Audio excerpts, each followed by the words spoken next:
I'm Jody Sowell from the Missouri Historical Society, and this is your STL History Minute. America knows how to cook because of one St. Louis woman's response to family tragedy. In 1930, the death of her husband in the Great Depression left Irma Rombauer on the brink of financial ruin.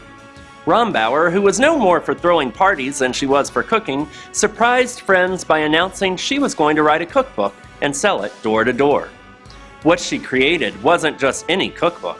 Hers wouldn't be filled with complex recipes. Instead, it would be a simple guide, written in a conversational style. She called it The Joy of Cooking. The book was published in 1931 and was bought mostly by family and friends. It has since been printed in 9 different editions, has sold more than 18 million copies, and was named one of the 150 most influential books of the 20th century.